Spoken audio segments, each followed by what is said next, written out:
तो MP board के class 12 के सभी विद्यार्थियों 15 मार्च के दिन आपका जो पॉलिटिकल साइंस का पेपर होगा, राजनीति शास्त्र का, ठीक है, वहां पेपर कुछ इस तरह का रहेगा। पूरे पेपर का सॉल्यूशन दूंगा। जैसा कि आप जानते हैं हिंदी मीडियम और इंग्लिश मीडियम का पेपर एक ही रहने वाला है। चलिए तो बिना किसी देरी के वीडियो करते हैं स्टार्ट। पहला प्रश्न पढ़ेंगे तो सोवियत संघ के अंतिम राष्ट्रपति कौन थे?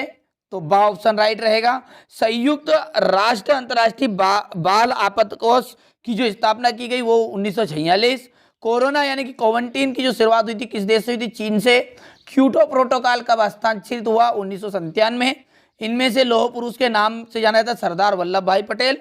और जो हमारे भारतीय विदेश नीति है, ठीक है, उसमें गुट निरपेक्षता का अभिप्राय है कि किसी भी महाशक्ति के साथ अपने को सम्मिलित नहीं करेंगे और स्वतंत्र नीति का परिचालन करेंगे, ठीक है। यही देखिए प्रश्न आपके इंग्लिश मीडियमों के रहेंगे, नीचे इसी के जस्ट नीचे।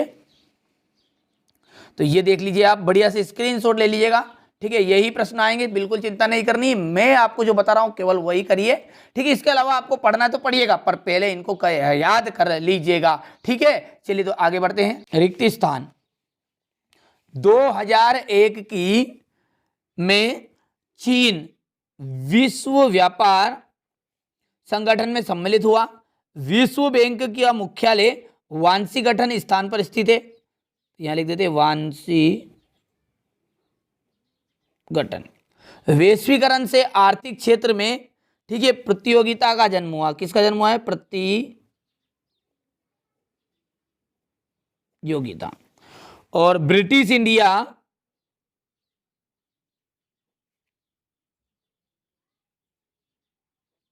दो हिस्सों ब्रिटिश प्रभुत्व वाले प्रांत और देशी राजवाड़ों में था। चलिए अगला है, अमूल और श्वेत क्रांति परस्पर एक दूसरे के पर्यायवाची बने। तो यहां पर लिख देते हैं अमूल। रिक्त स्थान ने भारतीय क्रांति दल का गठन किया। चौधरी चरण सिंह ने। किन्होंने? चौधरी चरण सिंह।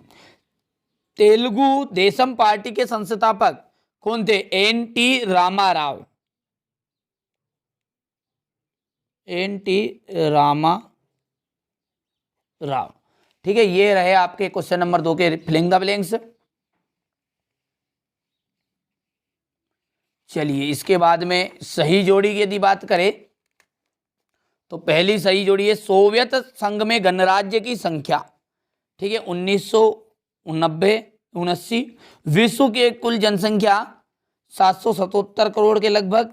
पर्यावरण दिवस 5 जून। सिल्वर क्रांति, ठीक है, अंडों में उत्पादन में वृद्धि। उल्फा का संस्थापक, तो ठीक है, यहाँ पर इसका हो जाएगा 5वां ये। और 6 दिसंबर 1992 मस्जिद विध्वंस, ये हो गया छठा। चलिए अब ये सही जोड़ी है इंग्लिश मीडियम वाले बच्चों की। चलिए अगला है एक वाक्य में उत्तर, ठीक है, पहले इसे भर लेता हूं।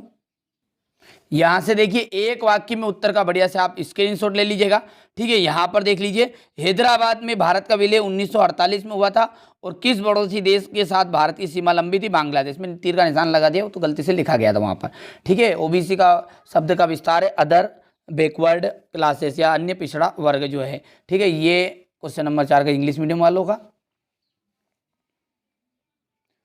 चलिए इसके बाद में क्वेश्चन नंबर जो 5 है इसमें है सत्य और असत्य। तो पहला आपका सत्य रहेगा, दूसरा सत्य, तीसरा असत्य कर दीजिएगा आप, चौथा असत्य हो जाएगा, पांचवा बिल्कुल सत्य और छठा आपका असत्य रहने वाला है। चलिए ये आपके ट्रू फॉल्स हो गए हैं, ठीक है। चलिए इसके बाद में यदि हम बात करें अगले प्रश्न की, तो क्वेश्चन नंबर 6 में आपका 2 नंबर के क्वेश्चन शुरू हो गए हैं। सोवियत संघ के पतन का प्रमुख कारण लिखना है। रूस में कितने प्रदेश है? भारतीय सुरक्षा की नीति के 2 घटक बताइए। कोविड-19 ने विश्व को कैसे प्रभावित किया? पर्यावरण प्रदूषण से आप क्या समझते हैं? मूलवासी का अर्थ बताना है। वैश्वीकरण के लिए उत्तरदायी दो कारण लिखने हैं। विश्व में आर्थिक मंच के उद्देश्य बताने हैं, ठीक है। चलिए इसके बाद में आर्थिक नियोजन से आप क्या अभिप्राय है?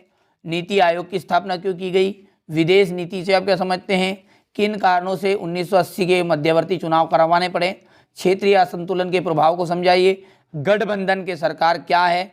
अयोध्या में विवादित जो ढांचा गिराने के बाद राज्य सरकार को कैसे दंडित किया गया था।